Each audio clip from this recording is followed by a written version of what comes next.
Good afternoon, everybody, and welcome to another edition of ChartWatch Live. My name is Capolingua. I'm from Market Index and Livewire Markets, and it is a pleasure to be joining with you on Wednesday at lunchtime to talk markets. I'm going to get stuck in today. Yes, sure, portfolio, risk settings, your requests, but I want to talk about where gold and silver charts are at the moment. We might also look at lithium, some rare earths, all the big commodity themes that you want to know about as well. Of course, we'll get to some of those technology stocks, software stocks. Are they cheap enough to buy? Without further ado, let us head over to the portfolio management model. We'll look at the Nasdaq Composite because we do look at stocks in the US and locally. Why the US? Well, we all know the old saying, when American markets sneeze, Australia gets the cold. So we want to know what's happening over there because it's going to help us determine risk over here. And basically, this is a portfolio level risk management system. This doesn't tell you which stocks to buy. It doesn't care about which stocks to buy. It cares about how many all of those stocks add together in terms of capital versus cash. Okay, so we can be up to 100% invested, and that's going to be double greens over here going gangbusters. We're going to be putting, I have to be careful. I'm going to be putting all my money in the market. You, of course, can do whatever you want to do. But when the market starts to go sideways, I'm going to back off my risk exposure. I've been 2/3 for most of this time. That is 33% cash, and recently down to 50% cash. Well, when I say recently, on the basis of that candle, which looked pretty awful, but as I mentioned in my evening wrap updates, which I provide every day on Market Index, there was always, I guess, the risk, I don't know if that's the right word, or the hope that the long-term uptrend ribbon, which does a usually pretty good job of defining where we're going to bounce from in the longer term. We will see a bounce from there. And lo and behold, we did. I mean, pure coincidence. The ribbon didn't make it bounce. It bounced from the ribbon. That's coincidence. And then the other thing we note is the potential for the short-term trend ribbon. On the way up, you can see how it tends to support price. On the way down, it tends to, not all the time, tends to impede upward price action. That's exactly what we saw last night. Again, pure coincidence, but it's nice when it happens this way too. If something keeps happening by pure coincidence, it's still happening. Look, 50-50, I think, is the place to be because ultimately, this is a sideways trending market. I'm a trend follower. When the tides are in my favor, I'm going to go with the tide. Hey, up or down, it's neither. So I'm happy at 50-50 risk. Moving on to the ASX 200. Hey, looking a bit better, and we're seeing that same customary bounce off the good old long-term uptrend ribbon. It's still a bull market, and that's what that long-term trend ribbon is telling us. So we shouldn't get too bearish, but at the same time, there's no reason also in the shadow of this all-time high, we saw the one on the Nasdaq, to get too bullish either. Hey, today's pretty good, but it's not closed. So we always check candles on a closed candle basis. That is the final flourish, the final decision of the demand and supply sides to give us an indication of who won on the day. It looks like the demand side's winning today. I'd love to see it close in this pink band here, this short-term resistance zone, 89.44 to 89.79. Strong close in there, and it would tell us that the supply we're expecting in that zone probably isn't there, and we could then go up and see 91.10. If we flame out today with another upward pointing shadow, that would be disturbing. We're looking pretty good, let's just say. I'm 50% here though. If we get that nice high close, I might go back to 2/3, a bit more of an aggressive model, but overall still largely conservative because we're still heading sideways. So we haven't picked a single stock yet. All we're doing here is looking at the bigger picture for portfolio management. I won't do the big whip around the grounds. I've on the way to creating some videos that will do individual commodities for you. So again, if you're not subscribed to the YouTube channel, make sure you do because they'll all come through there. But just while I'm in this chart, so save me from flicking around, I did talk about in the introduction that I would look at the lithium chart. And this is the chart of lithium carbonate futures, the benchmark contract, which is currently the May contract, and it is back adjusted. So it rolls together all of the benchmark contracts, because as you would imagine, being futures, they will expire, and we effectively stitch together and back adjust so they're continuous prices, all of the new contracts as they come along. To the best of my knowledge, I'm the only person on the planet that has this information because I've been manually collecting this data by hand, if you could call it by hand. Of course, the AI tool scrapes it for me, but I've been doing that since the 23rd of July 2023, which I'm pretty sure is the first day that these futures started trading. So it is a comprehensive data set that we have here. And for me, I think it gives me a little bit of an edge in doing some technical analysis on lithium. Of course, people will say, oh no, don't worry about technical analysis, Carl. The lithium market is ... And that's where I tune out and say, I'll be fine with my charts. Thank you very much. What I've drawn on screen here is this idea of a point of supply versus a major point of supply. Now, technical analysis. Let's do some technical analysis. What is a point of supply? Well, let's just switch it out with something else that often you might read in the textbooks. What about this? Maybe this is a more familiar term for you. Okay, what about this? Support and resistance. Okay, I hate those terms. Support for what? Resistance of what? It's a very long-centric model. It doesn't consider shorts, because on the way down, what we would think is support, if we're going short, is actually resisting the downtrend. If you think, and on the way up, what is resisting is supporting, I guess. Anyway, I don't like to use these terms because I don't think they actually tell us what's actually happening in the market. What I prefer to do is use something that cannot be argued. I'm going to switch to capitals here. That's how important it is. A point of supply, POS, and a point of demand. Now, you tell me, support or resistance aside, was there demand at that level? Was there excess demand, more specifically? Was there's demand everywhere? There's demand in every one of these candles, and there's supply in every one of these candles, right? There's always buying and selling. But this was a point of excess demand, and this was a point of excess supply. If you don't believe me, well, you kind of have to, because the price fell from here. There must have been excess supply. There's no other way to interpret it. And the price rallied quite substantially from here. Who's in control? Who had more heating power? Well, I would put you the demand side is very much in control, because their points of demand are increasing. We're seeing increasing demand as we go up the system, and we're eating through those points of supply. Now, here's the thing about a point of supply. It was a place where there was excess supply. There was probably lots of selling, not much buying. That's why the price went down. We're quite nervous as we're heading back into those points of supply. The market will be nervous. The market has a memory. People who got in here on the way up going, here we go, here we go, here we go, here we go, going, oops, maybe, no, we're not. They're in a loss. They didn't buy it here. I can't buy here. I'm too late. I can't buy it. I can't buy it. Won't buy it now. It's got up too much. It'll pull back. Sure, it's got to pull back. Oh, is that the pullback? Oh, give me one more day pullback. Oh, damn it. Why didn't I buy it yesterday? I'm going to buy it today right here at the top. You've never done that, of course. Oh my gosh, down here. What have I done? I always buy at the top. You stupid idiot. Oh, if it gets back up to there, I promise I'll get out. I'll never trade lithium again. Not everybody's going to think like that. Certainly, probably the weaker money is. But what's the smart money doing? They're not thinking like that. They're thinking about buying pullbacks. But when we get to that point of supply, is there nervousness? Is there really this excess in the market of people wanting to use that old point of supply as another reason to get out? And there clearly isn't. That's my point. Clearly not the case here, not the case here. So what does it tell you about the underlying demand-supply dynamics? And remember, these aren't support and resistance zones anymore, ladies and gentlemen. Please never refer to them again like that, because that's just silly. They're points of demand and points of supply. Now, how do we determine what is a point of demand and what is a point of supply? Of course, we can visually see them on the chart. And that's all. If that's all you ever did, I'm fine with that. But I prefer to have a systematic approach of doing it. And it's very simple. You cannot believe how simple this is. That's a high, that's a low, that's a high, that's a low. There you go there. And if I've got higher highs and higher lows each day on a daily basis, we've talked about taking out old points of supply. Well, each day's high is by definition a point of supply, because the price didn't go any higher. So if I've got rising daily points of supply and rising daily points of demand, I say I'm in an uptrend. Okay, a short-term uptrend, more specifically. Then, if we get to falling highs and falling lows, that must have changed that short-term trend. Now, what's the relevance of the short-term trend? Is it going to matter in 20 years? Of course it's not. But we don't care about that. We're just trying to determine, I reckon there might even be a little one in there, and we're just drawing in those peaks and troughs. Now, this is nothing here. Ignore those. I'm not going to go into why. You can figure it out. And then we get into this last bit, which I've drawn.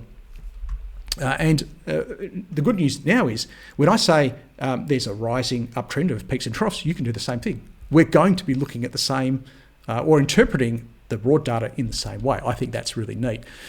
What I'm worried about with lithium carbonate, and you can apply this to gold and silver, and we will as we go along, we'll do it faster, is we could be we have developed a major point of supply. Okay, so a major point of supply, we've got falling points of demand and points of supply. All right, so if we copy and paste some of these across, we can see very clearly rising points of demand, rising points of supply. We don't know that's an MPOS yet, so at the moment it's just a normal POS. Let's say we're on the way up. On this day here, we don't even know it's a point of supply. We don't know it's a point of supply until we get a lower high and a lower low on this day. So it's like you're hiking in the Himalayas, thick fog, you can't see even a step in front of you, but you're trudging up this mountain, up. You've been trudging up for hours, and all of a sudden, whoop, you take one step down the other side. You don't know you've passed the peak until you've passed the peak, and that would be that day. And this is a really neat case study because it's actually taken a few days to do it. So that's a point of supply. Now, when does it become a major point of supply? Well, we can see on the way up, we've got rising points of supply and rising points of demand. It's logical, therefore, that if we start to show falling points of supply, so instead of supply being taken out of the system, supply is being reinforced in the system, the sellers are getting more desperate, more motivated. And instead of demand coming in and bravely buying the dip because they believe it's going higher, they're not buying the dip. Actually, we're cracking through those areas. And that's what we have so far. And this is not a prediction. This dashed line is not a prediction. It's just saying where and how this will be. This is already an MPOS. All right. So this is already a major point of supply now. We can say that for sure because it is the highest point between the trend on this side and the trend on that side. But there's also one higher than this, which is a cycle high. Okay, so this is kind of, bull market, bear market sort of stuff. The bull market, or this new fledgling bull market in lithium, isn't over yet, but if we started to see the formation of another one of these major points of supply, where we would, from here, we don't know yet, I mean, that's why it's dashed, it's the future, we move into this uptrend, and then we move back into the downtrend, it is reinforcing, right, these major points of supply. So we've gone from, short-term traders, what they're doing, medium traders, what they're doing, to the really large positional traders in the market, what they're doing. And let's just be really explicit here and say, this is question mark. We don't know this has happened yet. But I'm trying to show you how you can do the analysis. Give a person a fish, teach them how to fish. We're not there yet. What could happen here is actually, because we're in this phase, we could just keep going down, and that wouldn't be good either. So let's bring this back to what we do here. What do we do here in ChartWatch Live? The 3 A's we analyse, we accept the outcome, and we act. Oh, do I have to write them out? Accept and analyse. Okay, we've done our analysis, and a lot of people, they will talk to you about lithium demand in general. They'll tell you about EV demand is very strong, and they'll tell you how strong the demand is from lithium batteries. They'll tell you how strong the demand is from battery energy storage systems. But the problem with listening to those narratives, ladies and gentlemen, is that those people will tell you that demand is strong all the time. So they'll tell you demand is strong, and they're probably quite correct on the way up. But on the way down, they're still telling you demand is strong. They're going to tell you demand is strong all the time. And that's the problem. And what they're failing to do is see the forest for the trees, and that the trend is changing. But that's not how we do things, is it? So we're going to be more attentive to these sorts of things. That's where accept comes into it. If the trend is changing, if the big money is moving in a different direction, we kind of have to accept the probabilities of those outcomes, and then we act upon those. And that's where I wanted to get to. So we really have 3 options here, don't we? Plus R equals R, or minus R, and I will leave you with a question mark on that. I don't need to answer it because I've shown you how to answer that already. Oh, Carl, but what about? I don't care. All of that what abouts are in the price, and I've done my 3 steps. Let's move on that merry note over to trading view screen. And I wanted to just quickly look at silver and gold because that was my promise. And I don't have to say much. We can all just sit here quietly in quiet admiration of candlesticks, of price action, of short and long-term trends, bringing in now volatility, volume. Don't worry about the bottom one. We might talk about that later. Not important. A few strings to the bow. Major tops often coincide with significantly elevated volatility, significantly elevated volume, and some pretty nasty candles. And that's what we've seen here. Is this a cycle high?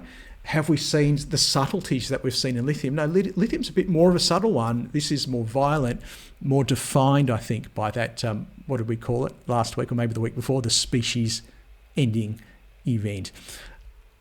I cannot unequivocally say it's the end for this silver cycle because I don't predict. But what I can say is, in my experience, it'll be very hard for silver to come back from something like that. The market psychology has gone from anything's possible to, well, we know it's possible. Let me out.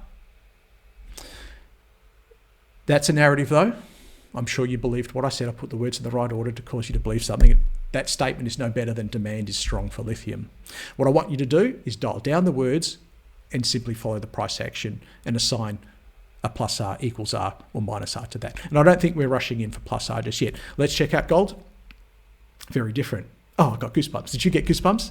It's so wonderful to be able to look at two different charts like that we thought were very similar, but we can see the underlying, don't worry about fundamentals, that's the F word in investing, the underlying demand-supply dynamics, because demand-supply is the fundamentals, are very different for gold and silver. Yes, it also has a big candle here. I don't think we'd call that one species ending, but it sure ain't great. Okay, the meteor wasn't so big this time, just grazed the atmosphere perhaps.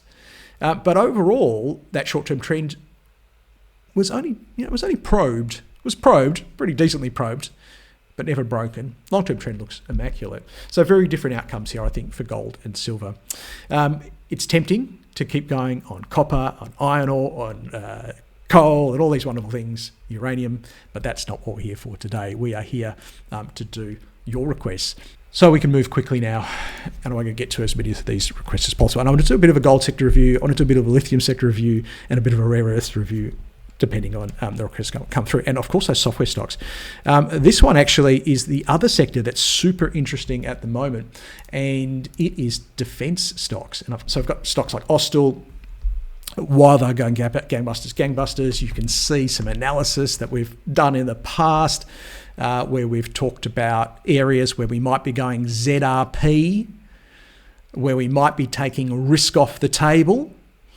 So we would have been out largely for that. I don't have anything here because I don't think we did any analysis, but it's pretty safe to say from here, no risk on this one. But the question is not about that, but I just want to flick through some of the other ones just so we can get a feeling of where the sector's going. And I know you're doing analysis on these subtly as we go. The question was about this from Tim and EOS and Droneshield. And quote unquote from Tim, this is the question. Now, ladies and gentlemen, it's probably a bit harsh to say, please don't send me emails like this. You can, I'm just not going to read them. And I'm only mentioning Tim's for the sake of making that public service announcement. So Tim has said, hi Carl, if the US were to launch missile strikes at Iran in the next 48 hours, which ASX stocks would be the most likely to benefit? Tim, I've got no bloody idea, and nor do I care. I could not care less.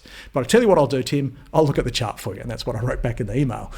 Does it really matter what happens? I mean, look, it'll matter. It'll change the demand-supply dynamics, but that's when we'll pick up on it. And what do we need to do? I would admit, I'll be the first person to admit that on that day there, I would happily own this stock.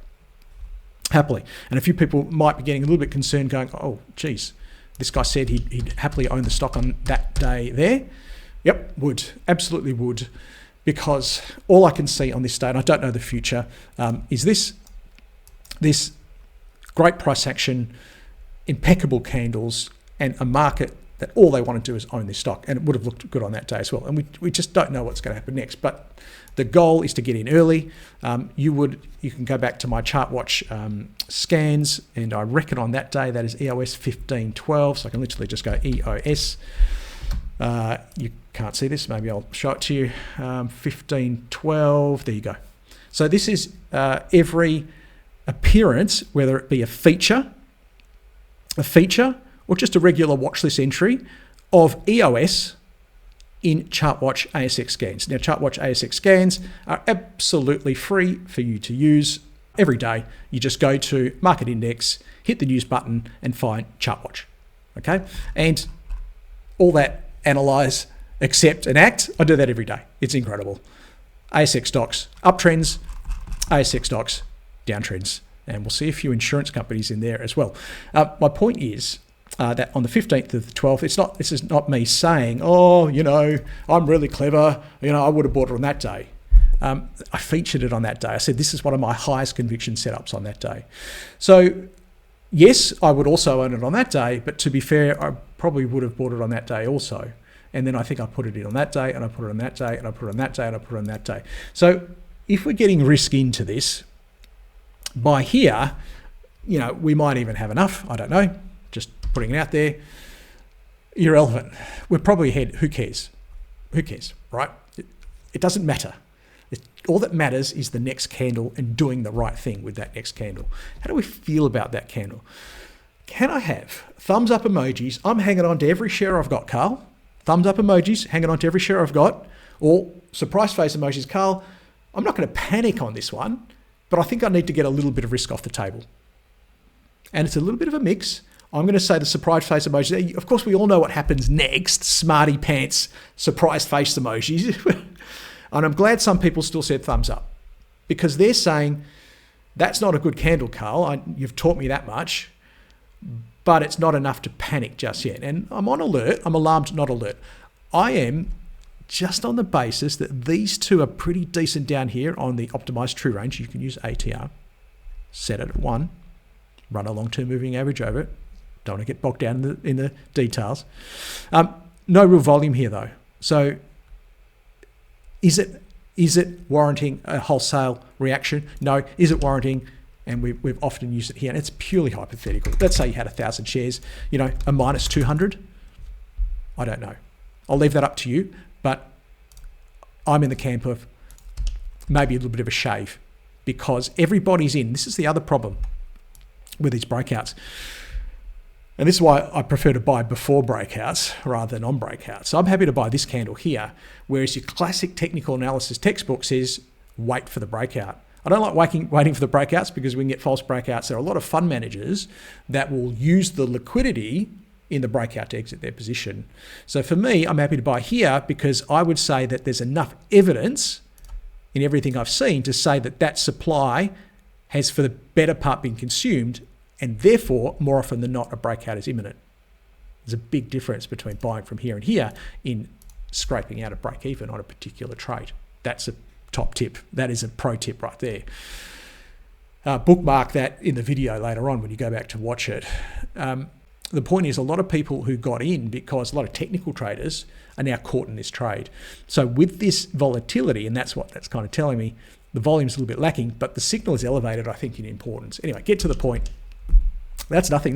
Nothing really needs to be done that day. It's a nothing candle. What we're looking for now is, this is a point of supply, because I've taught you how to do that. You and I must come to the same conclusion. This is a point of supply.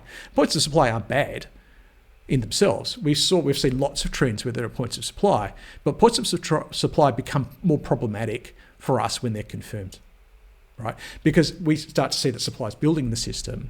And I'll put to you, if you think supply is building the system, do you want to retain a full risk position? That is your entire 1,000 share swing. Everything's good. If we got out of those 200 shares, we're probably going, maybe I jumped the gun. But it's okay. Look, I've still got 800 shares. Okay, that's interesting. And I won't ask the question. You just go surprise face, managing risk, when you see the candle that you think you need to do it on. I don't think that's the one. I know some of you have got the trigger figure going, and you can see that upward pointing shadow, and you can see how the supply at this point is literally manifesting itself in the market. Ladies and gentlemen, I can't make this stuff up. But here's the thing. This was happening before I taught you candlesticks. It's been happening for decades and centuries. You just didn't know about it. Okay. That's now a point of supply as well. Remember, you're on the trigger for surprise face emojis when you think the next point to reduce risk is. It's not that day. If anything, we're gearing up potentially to add some more risk. Okay, that's another interesting day. That point of supply is real and valid. We're starting to now slip beneath. Not yet. A few people they say, I'm out of here, Carl. I'm sorry, I can't take it. If I bought down there, Carl, at $6, make $10, I'm out of here. Mate, I was gone 5 candles ago. It's called trend following. We want to follow these trends as long as possible. Okay. Ladies and gentlemen, I know I'm pointing over here. You don't know why I'm pointing over, but that's where all your emojis are. And there we go. Okay. So what's neat is that We've all come to a conclusion on this day with confidence that we need to minus R. Now, whether it's ZRP, I'm pretty close to that actually. I might be in a situation here where I might only keep just the 100 share swing just for see how it goes sort of thing, because it's still ultimately a strong trend. But now we're beneath the short-term trend ribbon. There could be another trigger. That could be another trigger. I think you're going to be ZRP pretty quickly on this one. Okay. Long-term uptrend. Look at this, ladies and gentlemen. I can't make this stuff up, but just be glad that it happens more often than not. Long-term uptrend ribbon. Saved it last time, didn't it? Will it save it this time? Question mark. I don't know. Analyze. Long-term trend ribbon. It looks okay. That's a bloody big candle. Maybe, maybe I think we can get to equals R. Like if you had it. Now, we wouldn't have it. We've just discussed why we wouldn't have it. But I'm talking to Tim. I'm guessing Tim does have it. Can we get to plus R? No, I don't think we can. What would get us to plus R? Well, for me, give me another decent candle. I mean, look what I had back here. Give me another decent candle. Preferably, I get a little dink. Do you remember what the dink is? Ladies and gentlemen, from last week, introduced a new concept to you. The dink. I want to see, we know there's lots of supply in the system. How do you know there's lots of supply in the system? It bloody tanked. There's lots of supply in the system, but demand's coming back in. Who's the winner here? Who's going to be the winner? Is there enough demand to overcome, or is supply very strong? Well, if we can see the supply side come back in and make a bit of an impact on the market, we'll then get to gauge the demand side's response. Do they fold under the weight of that renewed and continued supply, or are they strong enough to soak it up? Do they have still excess demand, think this is going high, and then push it? And it's just that response, that supply side response hasn't been really tested yet, demand side response. And once I have that dink, if it's in the affirmative, then I can probably get to plus R. Minus R, undoubtedly for me now, not that I would have it, of course, but I think beneath here is lights out. And this, ladies and gentlemen, and hopefully you agree, I wasn't being rude to Tim by saying, mate, I don't care if USRO invades Iran. I'll see it in the chart. I'll know what to do. Why things are happening is irrelevant to me. I just want to know what's happening. IPX, and none of these two don't really matter. Just to show you roughly what's going on. And the actual kingpin of them all, I don't even have in my defense list, which is weird. Let's go Droneshield. Let us just sit and watch this chart for 10 seconds and think about what to do, because you kind of know what to do right now. It's not terrible. Can we get to equals R? I mean, that's the question. Look, obviously plus R's off the table, but can we get to equals R? I'm not so sure, because if we're saying equals R on here, we're kind of saying, well, I've got nothing else better to do with my money than sit here and hope that it gets back to a plus R. That's what we're saying. And we talked last week's a really good video. If you're watching me for the first time, go watch last week's video, because I introduced you a few concepts. This idea of, well, just assign some probabilities to where based upon your rudimentary experience of the market, whether it's 5 minutes, 5 years, or well over 30 years like me.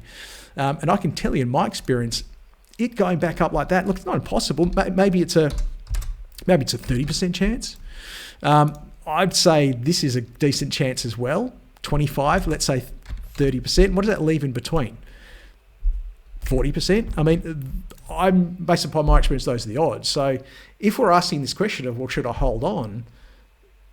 There's a 30% chance that it'll get better. They're just my odds. But you need to be able to do some analysis and assign those probabilities. So, Tim, hopefully that suits your purposes there.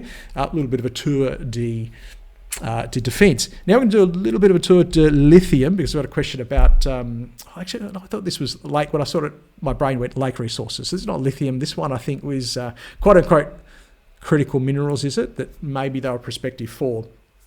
I don't think we need to spend a long time. It doesn't matter what they're prospective for.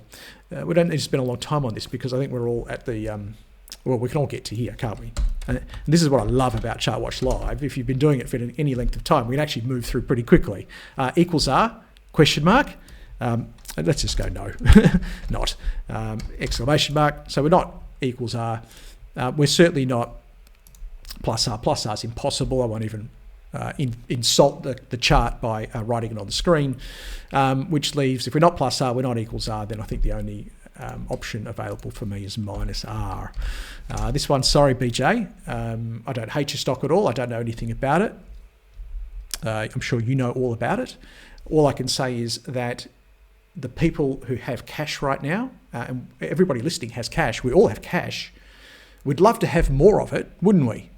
And if we felt that this was the best way for us to get more cash by investing here, buying it at 20 cents and then getting much more than 20 cents, we'd all be falling over ourselves to buy it. Like, cash is everywhere, but what's not everywhere are the shares for Locksley Resources. Very few people, relatively speaking, like everybody's got cash, but an infinitesimally small number of people worldwide have shares of Locksley Resources. But even they don't want to own it.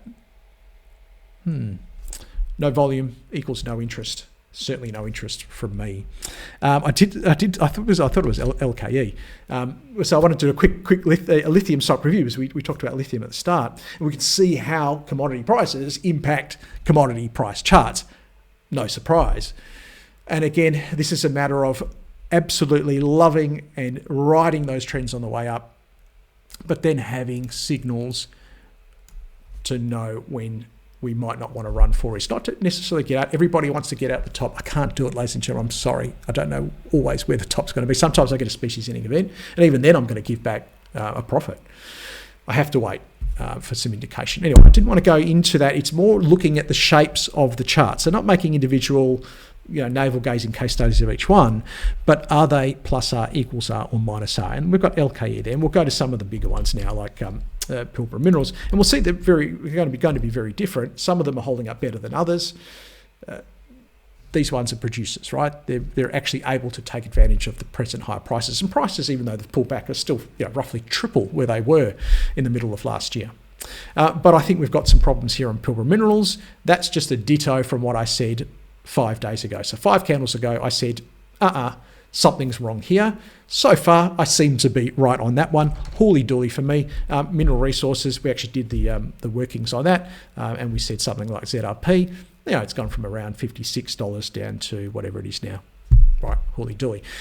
The question is, would we be changing our tune on this? Would we be looking at this chart as it stands now and then be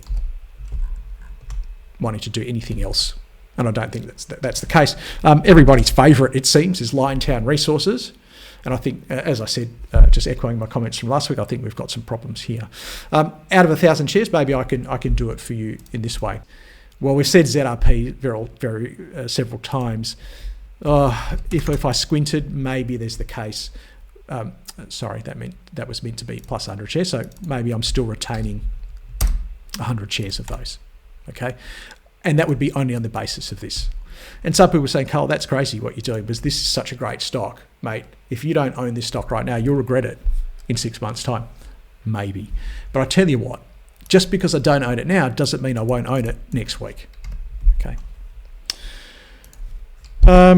Look, there's other ones, GLNs, GL1, but do I need to show them all to you? PMT, ELV. That looks interesting. That's got my attention. Certainly you can see around here, there's no way we could be holding a full risk position. Zero risk position here.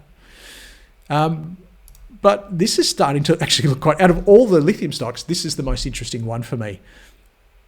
I could certainly have some risk on this. So this is undoubtedly equals R for me. No doubt I'm there. I don't mind this move. We're back above the short-term trend ribbon. The long-term trend ribbon is held still in place. And these candles are exemplary. So certainly an equals R. Could I get to plus R? I could do a sneaky, cheeky plus R. Remember, I don't go and add my 1,000 shares all at once. I don't like to do that. I tend to add in increments anyway. So what I would call this, and if you read anything by Jesse Livermore, his memoirs, or even the Edward Lefebvre book about Larry Livingston, who was really a parody, is that the right word, of Jesse Livermore. He talked about his exploratory positions. Now I'm talking about somebody who lived over 100 years ago, or died nearly 100 years ago, but he was in his prime over 100 years ago, and traded as a teenager to become one of the wealthiest people in the world, certainly one of the most exciting traders in the history of mankind. He would talk about these exploratory positions that he would put out, and he was ultimately very much a trend follower too. And he would say, look, if he put out an exploratory position and it went well, he would know that the market was moving in his favour, or that investors felt the same way, or that there was something there, and he would add to it. If the exploratory position didn't turn out, it was only a small position, it didn't matter. So that's kind of where I'm going on ELV. Now, I want to keep moving. Harry's got FDR, which is that one. I put it in yesterday actually as a plus R in the watch list. Hasn't done a lot today. A little bit of a tentative one. Let me remove that. That's not relevant for this week. It was a score out of 10. I talked last week about giving it a score out of 10. But I think, look, it's getting back now with this push into this very highlighted supply zone. I feel we're starting to eat through some of that supply, and with a short-term uptrend, long-term uptrend, I think we can get back to plus R on this one. And that's actually a nice segue from Elevra. Certainly equals R, and it's certainly not minus R. Okay. HY, who sent me an email from Singapore, wants to look at NVIDIA. So let me do that very quickly, and I have to head over to TradingView to do it. Just a reminder of ChartWatch ASX scans each day, but we don't do US stocks. But let's have a quick look. NVDA, I'm sure some people listening today own it because it's such a widely held stock. We do have a long-term uptrend, the long-term uptrend ribbon, lo and behold. Let me repurpose that. And let me repurpose that. Look at that, long-term uptrend ribbon's doing its job. Why is the long-term uptrend ribbon so good at doing its job? I wouldn't have a bloody clue, ladies and gentlemen. It just is. And as long as that holds, I think we're okay. Plus R, equals R, minus R. I think we can equals R, can't we? I don't think we're adding R just yet. What could cause us to add R? Give me a nice big white candle to start off with.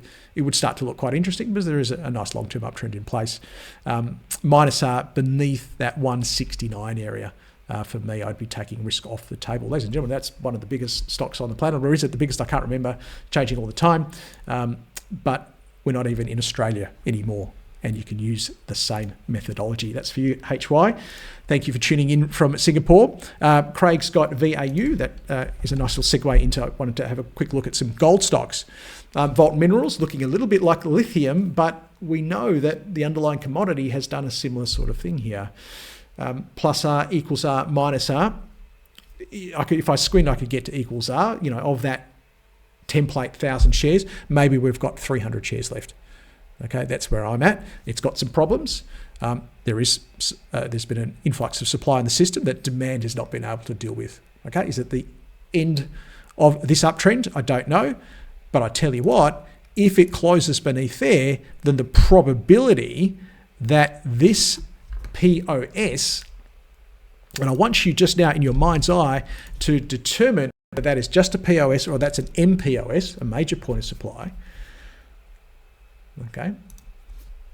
It is an MPOS. That is an MPOS. The question is it a cycle high? And we'll know it's a cycle high if we see something like this. We get the uptrend kick back in and then it fails. And I know I'm in trouble here trying to draw this one. We get this lower MPOS, don't we? So we don't know. So the long-term trend warrants some risk, I think, but we're certainly not running full risk position. That's Vault Minerals. Let's head up to the top of town. Let's go to Northern Star, which looks substantially better. And it's a nice little segue between the two. Not all gold stocks look the same. Some of the fund managers like the prospects of other gold stocks better than others. They have better cost base, for example. They've got growing production. They're executing better. The management's doing a better job. The hedging is not as restrictive.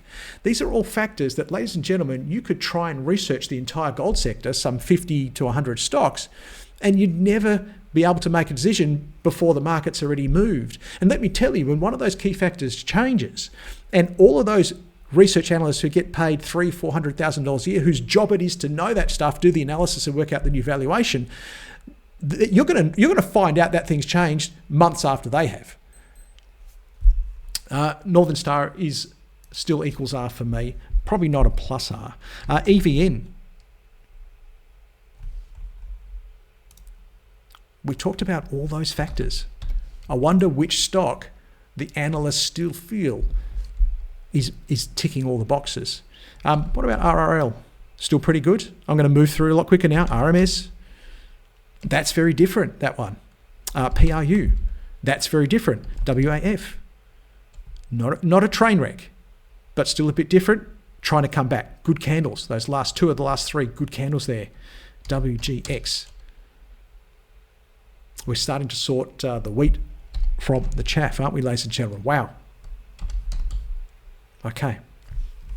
What have we done? We're doing it all today. We've done gold. We've done, we haven't done silver. Look, I won't do silver. You go and do the silver one.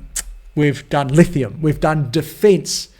I published an article yesterday on Market Index about rare earths. So I just want to have a quick look at some of those charts. Rare earths prices are going absolutely gangbusters. If you don't believe me, I will prove it to you. That's NdPr. Now, not all of them produce NdPr, but certainly Lynas does. So we've got a chart like that in the commodity, and yet we've got a chart like that on the stock. And there are going to be a zillion other factors as to why the two don't have to marry up. Okay. But it's something I think to keep an eye on, and I'll let you make your own decision on plus R equals R. I think we get to equals R, but we're struggling for a plus R on that one. Iluka doesn't have any NdPr, but it has some other things, so that's explaining why it looks like that. MEI, off the top of my head, does, but still not looking there. ARU certainly does, but in development. So we're seeing a disconnect here, and that is kind of the point I'm trying to make, okay?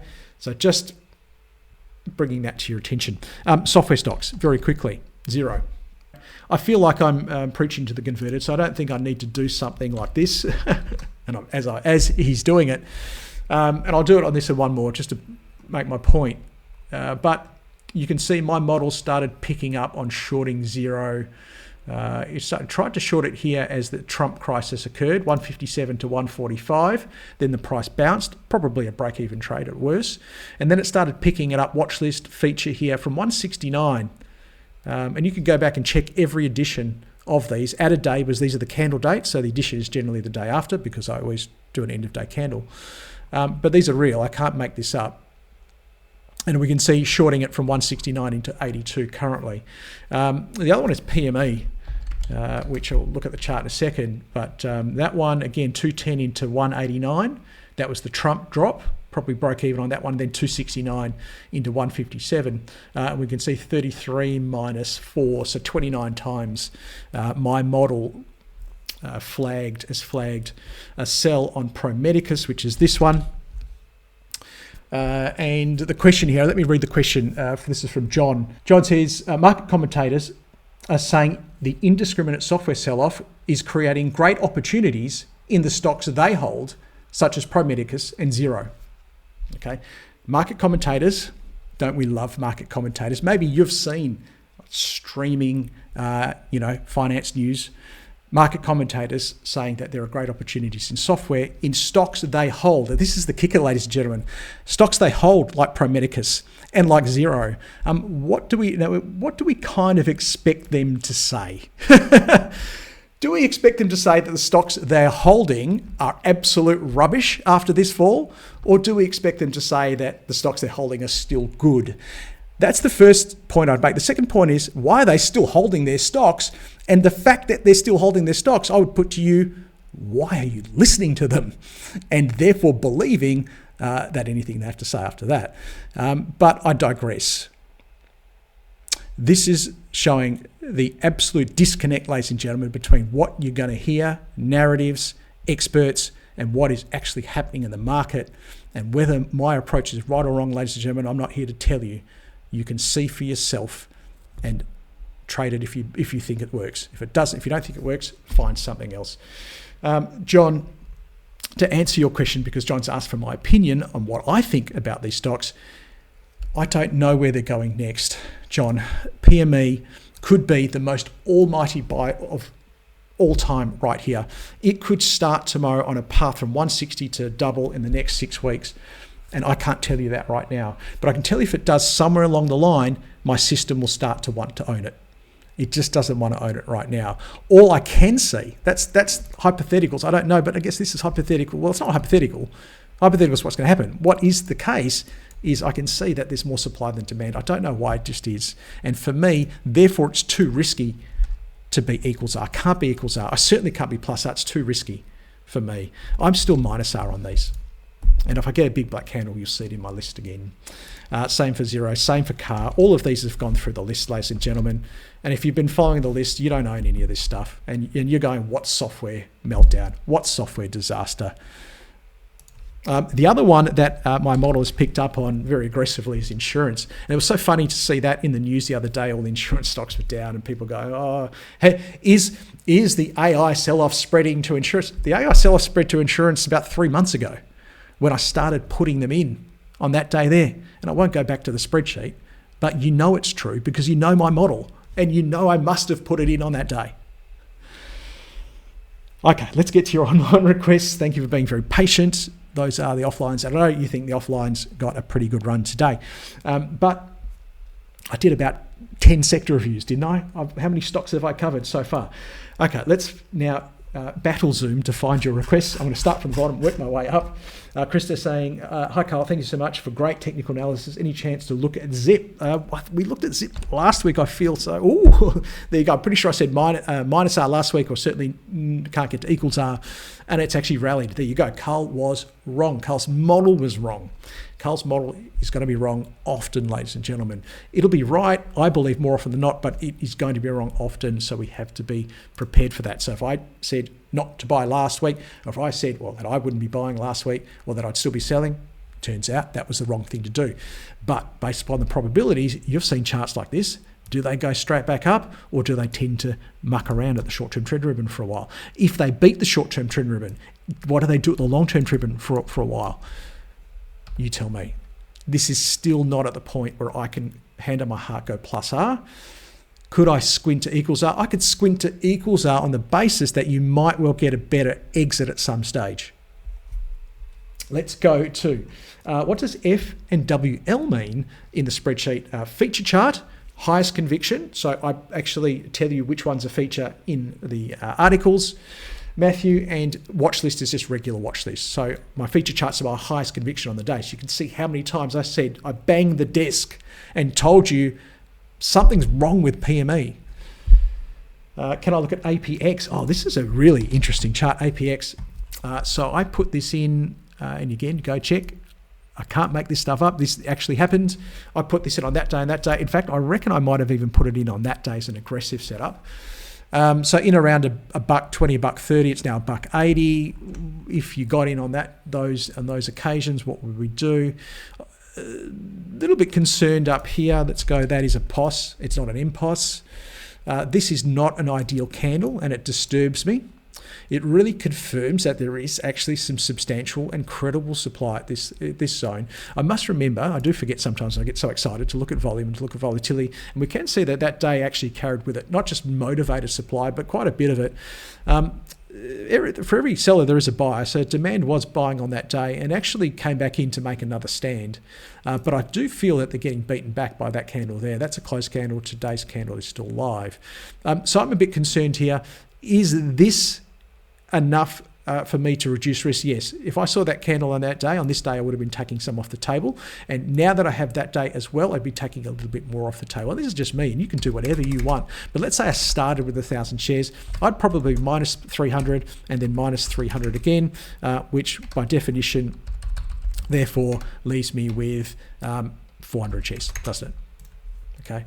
And that way I do it, I know it's not exactly a third, but you can see how if I was to extrapolate that out, you can see how I have the flexibility on that last go.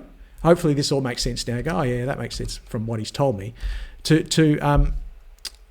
go minus 300, there you go. So you might have heard me say, look, I like to exit in thirds. This is what I call a third. So 300, 300, 300. I have that optionality. You've heard me talk about this idea of just leaving that sneaky, I'll call it my sneaky little sleeper trade on a very strong uptrend. Now, this isn't necessarily the case of a very strong uptrend. It's a very strong short-term uptrend. But that last one could be 400, but it leaves me that ability to do that. So I'm probably here. I've probably done 2 of these, I think, after that, and happy to go with the rest. But Carla, should I buy it or should I sell it? I don't deal in those terms, ladies and gentlemen. I deal in plus R, equals R, minus R, and I'm never all in, I'm never all out.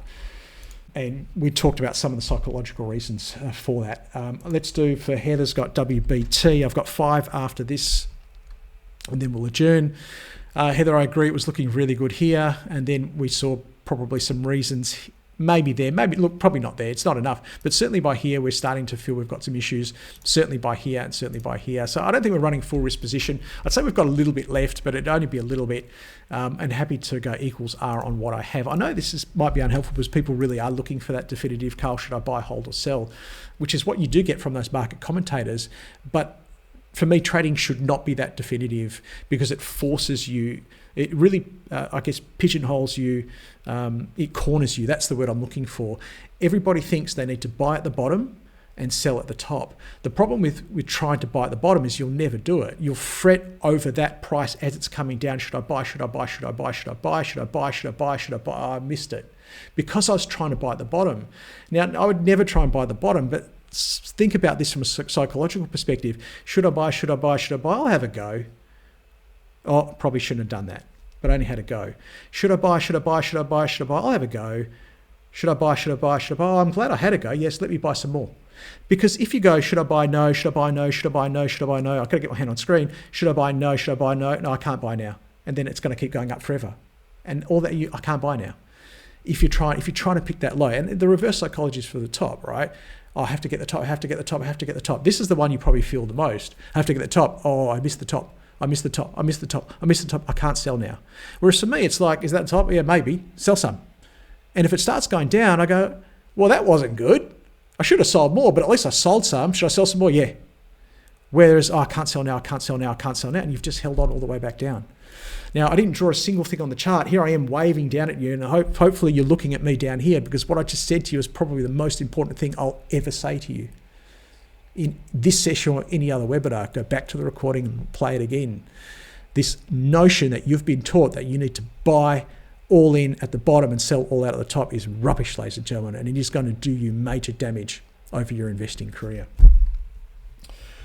And yes, I understand and I accept that I'm not going to get to everybody's request today, but I hope you don't mind. And I hope you don't mind me doing something like this. Because, by the way, let me show you this PME on the way up. Like, watch this feature. From basically $125, 79 times to 314, it was PME's going up, everybody. Like, it's going up. I don't know if it's going to keep going up, but it's going up. Might want to look at it. And then now it's going down. CSL. CSL is one of my favorites because we're looking at over $200 here. 220, 240, 240, 230. I put it in on this day here. Feature chart, highest conviction. This day here is minus R. And there are going to be people who are going to tell you that CSL had a surprise. You're going to read it in the financial press. CSL had a shock profit downgrade. Where's the shock? Where's the shock, ladies and gentlemen? It's a shock if you can't read a chart. Let's go to GNP. Thank you for Robert. Comment on CSL after today's results. Robert, what do you reckon? What do you reckon? Well, you can do whatever you want, but what do you reckon I'm going to say? Oh, that's cheap, Robert. You're going to see on live streaming finance news today, somebody's going to get up and say CSL's a quality stock. It's got great growth prospects, diversified, earnings-based, key healthcare portfolio holding, and they're going to tell you to plus R. What am I going to say? Still minus R for me. I don't know what's going to happen next. Neither do they though. So I guess we're on equal ground there. One of us is going to be right. One of us is more likely to be right. EIQ. Oh, I don't mind this one. So this one looks pretty good. Go check the tapes and go check the things. I put it in on that day at 29.30 cents, and I've probably put it in several times since. It's now roughly double. That's a pretty decent result. I'm still equals R here. I don't think I need to add R just yet, but it's not far away from it. Another nice big white candle. I'd like to see a little bit of volume coming through, because this is a POS, and this is where volume, because volume's not important all the time, but it's important in certain situations. I know there's supply up here, so we need the demand to deal with them. More volume equals more interest, but more volume on a big white candle into a point of supply means supply removal. We're actually cleaning out supply. And if I use that volume, the volatility, and the price action, I know that when I can buy a breakout, pre-breakout, when I don't have to wait for a breakout. Let's do three more. But if you need to leave, leave. And hang around after. We'll answer some of these other questions after the recording ends. If you're watching on YouTube and you're going, hey, my recording ended, see if you can tune in live, because we actually do some other stuff post-session. I think I'm ditto on the last one. I can see certainly a path to having some risk on the table. I can also see reasons why we would have taken some off the table. So not a full holding here, but I think equals are on what I've got. And I said we'll do one more after that, which is CSC. We didn't tour de copper. I like your phraseology there, Doug. The tour de copper. Let's do a tour de copper to finish us off. Cracking the knuckles from Doug. I think we all agree, Doug, that we can be equals are on this.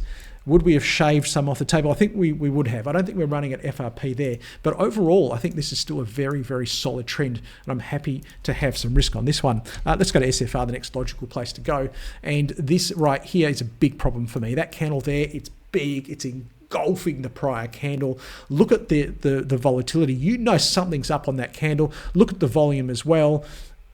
That scares the pants out of me if I'm holding a full risk position. On that day there, I have no choice. I must take some risk off the table. And the next day I'm going to think about doing is that day there, because once we've formed that big point of supply, all right, this is really confirming that the supply has got some clout to it on that upper shadow. So we know the upward pointing shadow. If you don't know what the upward pointing shadow is, check out last night's evening rapid market index. I went into a detailed explanation of the importance of upward pointing shadows. Read those wraps, because I'm always giving you little tidbits of education on how the model works. And certainly I would say on this day here, taking a little bit more risk off the table. I don't think we've done a lot since then. So certainly running less than FRP position on this. FRP means full risk position.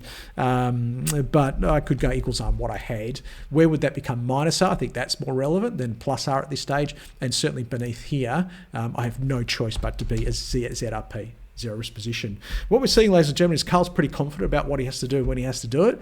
And I can assure you, when things need to be done, we just do them. Like we don't, like if you, it's when you don't have that confidence that you start to doubt your actions and your behavior.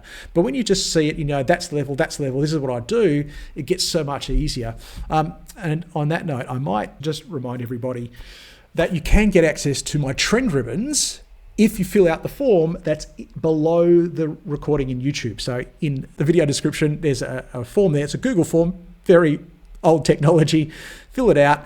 And I'm only giving it to people who have TradingView accounts. Get the free account. It's called the basic account. It'll be sufficient to look at my trend ribbons, and send me your username. Very important. I need to know your name as well in your email. If you don't fill out your name, I won't send it to you. If I see blank or XXX, I don't give my ribbon to people who won't give me their name, because I feel that's just a common courtesy.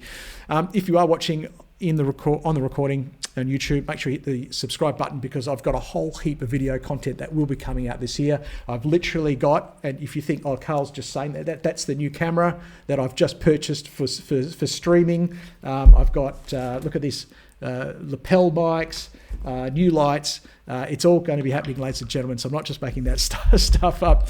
So make sure you hit the subscribe button and hit the thumbs up button on this video. That's where I wanted to go, because I wanted to thank everybody for joining me today. My standard apology for not getting to more requests, but hopefully you agree that the format is still one that's beneficial to you.